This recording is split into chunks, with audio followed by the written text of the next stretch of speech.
La tormenta perfecta.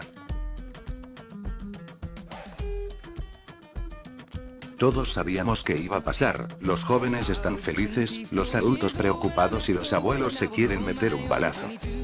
Hemos aprendido dos cosas este 1 de julio, y son: 1, que el INE funciona. Y 2, la prueba tangible de que el que persevera alcanza. Y aquí la pregunta es: ¿por qué ganó el PG? No, me equivoqué. Arrasó el pinche PG con la elección, algo insólito. Y algo así no se consigue en unos pocos meses de campaña. Este fue resultado de una tormenta perfecta, pues como si se tratara del destino, pasó todo lo que tenía que pasar para este resultado, que se había puesto en marcha desde el año 2000. ¿Se acuerdan del 2000? Una gran época para ser niño, el PRI había salido de los pinos, Fox llegó para quedarse como el primer presidente que no era del partido mencionado anteriormente, que ya había gobernado casi todo el siglo pasado. Y pueden decir lo que quieran de él. Pero cuando Fox estaba el dólar llegó a costar 8 pesos, los chetos costaban 2, y el narcotráfico, aunque era relativamente conocido, no venía con la violencia a la que hoy día estamos tal vez demasiado acostumbrados. Aún así se creó la Policía Federal Preventiva, que daría trabajo a muchísima gente, y se produjeron más barriles de petróleo que nunca y se producían en silencio, a diferencia de hoy que, con todas las reformas que pregona Peña Nieto y su partido, no se produce tanto. Se podría decir que por primera vez en la historia de nuestro país las cosas iban saliendo bastante bien. Y es en este contexto donde comienza nuestra historia, y el destino de nuestro viejito presidente. Cuando muchos de nosotros íbamos en la primaria, por primera vez en la historia de México el socialismo hacía aparición en forma de útiles escolares gratis y becas que poco tenían que ver con las calificaciones. Estos regalos que tanto alivianaron a nuestros padres llegaron de la mano de nada menos que Andrés Manuel López Obrador, jefe de gobierno de la capital, que entonces era conocida como Distrito Federal. Él prefirió que ese dinero se usara en los niños en lugar de acabar en los bolsillos de políticos corruptos del PRI, quienes aún tenían una poderosa presencia en el país. Y sí, sé que más de uno me va a salir con otros pinches socialistas mexicanos, pero la verdad es que ninguno hizo algo que afectara positivamente la vida de los mexicanos al nivel de comodidad que alcanzó el PG. Nosotros como niños lo conocíamos solo como el PG del gobierno, porque era de Tabasco, y ahí hay PG lagartos. Y como PG sonaba parecido al jefe, pues así se le quedó. Hasta donde sabíamos el PG hacía un buen trabajo, tuvo sus percances como todos, entre ellos Bejarazno, cosa que si bien era escandalosa no causó una tragedia como la que hace poco azotó a Veracruz, tragedia llamada Duarte. Y todo apuntaba que él sería presidente el siguiente periodo, pues al menos a los ojos de los capitalinos, él se lo merecía.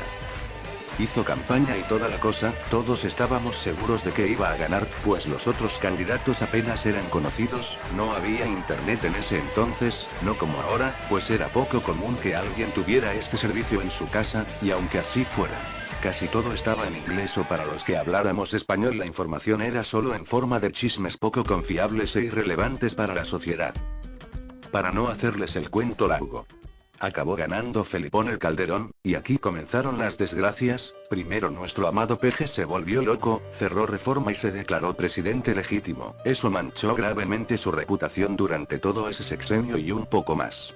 Algunos aún sospechamos que hubo fraude y que Fox de alguna forma hizo que se contaran muchos votos más a favor de Calderas, quien era de su partido, pero nunca pudo ser demostrado ni por el PG ni por la ciudadanía. Que en ese tiempo no había cosa que le valiera más verga que la política. Era la generación de nuestros padres, y pues todos los conocemos, era el México del máximo valemadrismo. Calderón se topó con un problema que marcaría el destino de la próxima elección: los narcos habían despertado de manera violenta. Todos nos acordamos que aquí comenzó el México de las matanzas y desaparecidos, una violencia que no había sido vista desde hacía casi un siglo, y nos referimos obviamente a la revolución.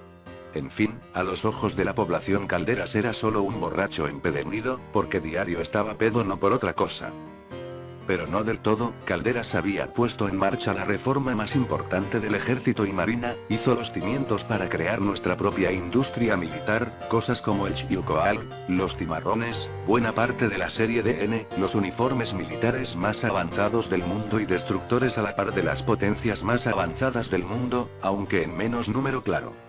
Nada habría sido posible sin este pinche borracho, pues comenzó algo que ni el siguiente sexenio pudo parar, pues bajo el yugo del PRI, nuestro ejército había sido malo con M de no mames que puto asco de tropas, pues hay relatos de soldados del tiempo priista, que decía haber sido vencidos humillantemente por pinches rancheros sin entrenamiento. Al punto que el pinche Salinas tuvo que comprar los aviones más avanzados que pudo pagar sin que le doliera el codo, los F-5 para minar la voluntad de estos güeyes con los arranques supersónicos, ya que los soldados de plano no podían con ellos, aviones que a día de hoy dan puta vergüenza que sigan volando. Actualmente nuestras tropas son una fuerza tan profesional como cualquier ejército de la OTAN. Y la competencia internacional militar donde México obtuvo primer lugar da fe de ello. Económicamente no nos iba tan mal, pero socialmente no habíamos visto algo más espantoso. Porque no sabíamos lo que vendría. En las elecciones del 2012, estaban Josefina Vázquez Mota del PAN, partido de Fox y Calderón cuya campaña se basaba en que era mujer y que iba a regalar tablets. El PG, quien venía cargando el estigma de ser el loco de Reforma, pero aún seguía siendo muy fuerte. Y por último pero no menos importante, Enrique Peña Nieto, del PRI. La mitad de los mexicanos preferían suicidarse antes de volver a poner al PRI en el poder, pero los abuelos estaban empecinados en volver al PRI, y convencieron a cuanto culero pudieron. ¿Ves a los chairos de ahora? Imagínate que esos chairos tuvieran dinero y dieran gasto a su casa, así de poder e influencia tenían. Uno se pregunta que si más de una vez hemos oído a nuestros abuelos quejarse de la pobreza que el PRI les había causado. ¿Por qué la necesidad de volver a lo pinche mismo? Y la respuesta es simple. Porque están bien pendejos con todo respeto. Y solo por dar un ejemplo. Mi abuelo el borracho en paz descanse, puso los apagadores de toda la casa al fondo de cada habitación, para que te rompieras la madre con todo lo que hubiera antes de prender la luz, solo porque así se hacía en su pinche pueblo. Aunque la verdad es que no podemos culparlos, a muchos de ellos los educó la iglesia y el mismo PRI.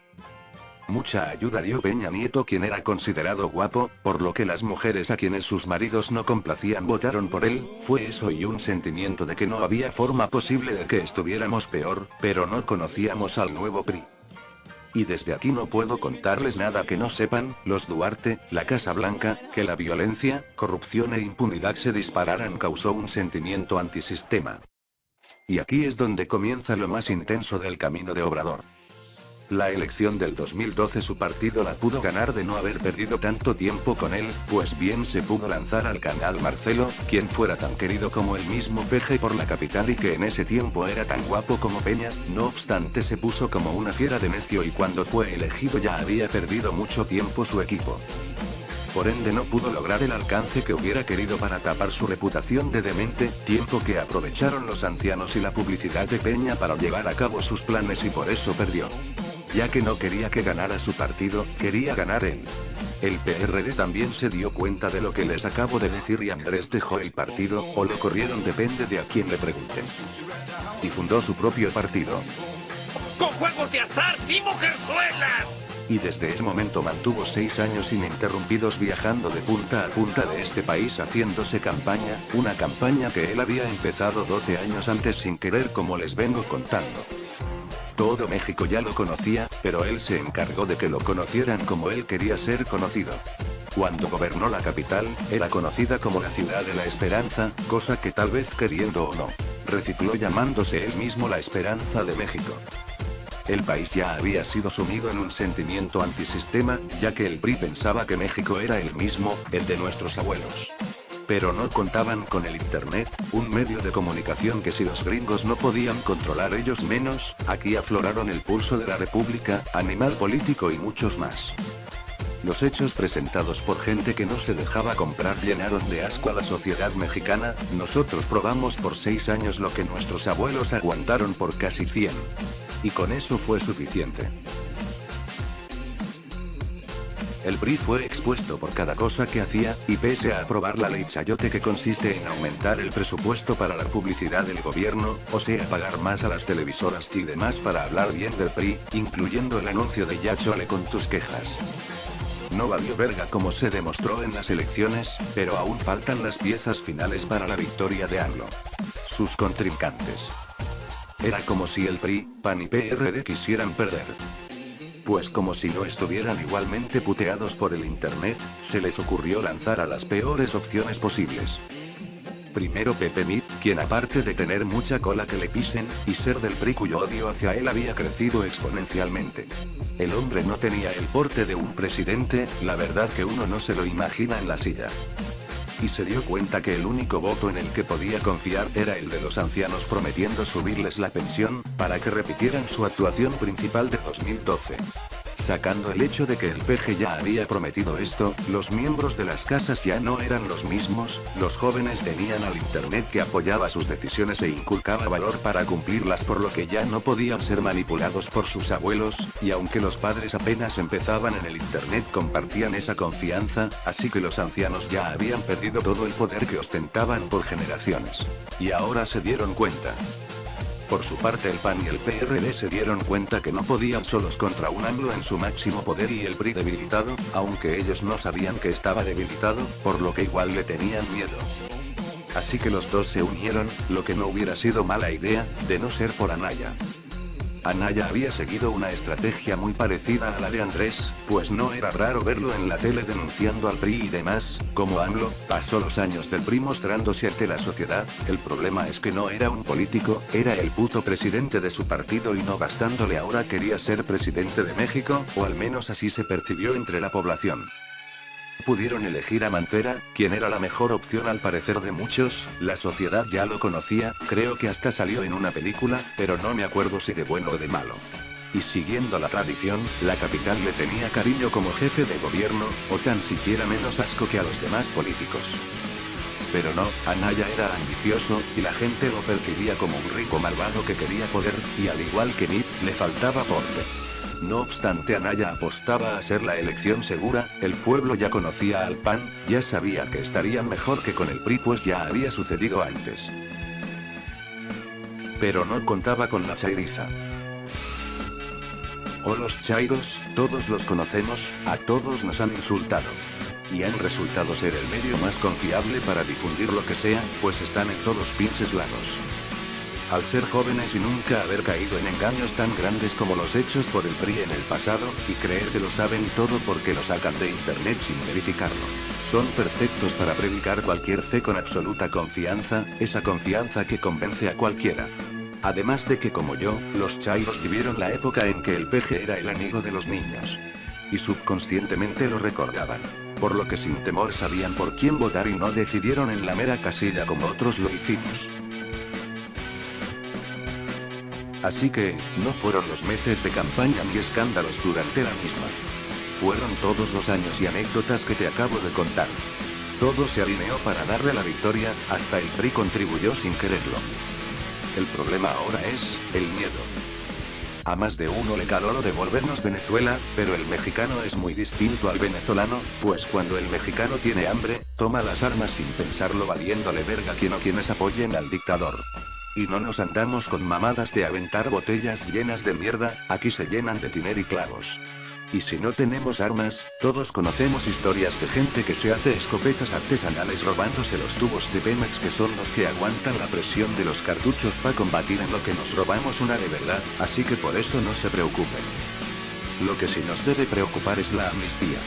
No faltará quien diga que solo con el crimen los pobres dejaron de serlo y pendejadas así, porque eso es lo que son esos argumentos, pendejadas. O sea, imagine a un mexicano quien vio como unos sicarios violaron a sus hermanas, enterraron vivos a sus padres y degollaron a su familia enfrente de él. ¿Qué chingados le va a decir el pinche AMLO? Lo siento pero necesitaba votos y ahora esa puta mierda de persona va a vivir libremente por tu país. No va a faltar el pendejo comentando aquí sus mamadas de ¿cuántos muertos más quieres?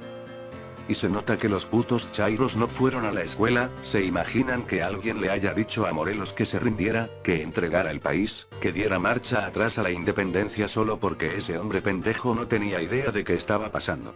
Chingan a su puta madre. Cuando podamos caminar por nuestras calles sin miedo, cuando no tengamos que pedirle a Dios volver a casa antes de cruzar la puerta, cuando nos deje de angustiar que nuestros familiares no contesten el teléfono, entonces y solo entonces, serán suficientes muertos. Porque hay gente con la que no se puede hablar, pero si él cree que puede arreglar esto con solo palabras como dice, de verdad quiero verlo. La amnistía es muy peligrosa. Pues dependiendo cómo lo haga, puede quedar como el que acabó un conflicto sin tirar un solo balazo. O como un viejillo caguengue y marica que entregó el país a criminales sin luchar, y eso ya pasó una vez. Ya lo dijeron muchas personas, esta ha sido la elección más importante de la historia de nuestro país, pues los mexicanos no soportaremos otra decepción. Pero a su vez, las piezas para esta se acomodaron muy bien como te he estado contando, casi como si fuera cosa del destino cual reza el mismo himno nacional. ¿Tú crees que así sea? Déjanos saberlo en los comentarios. Deseémosle lo mejor a Andrés Manuel y esperemos que esté a la altura que él mismo se ha impuesto. Yo soy John Ridley, y nos veremos en próximos vídeos.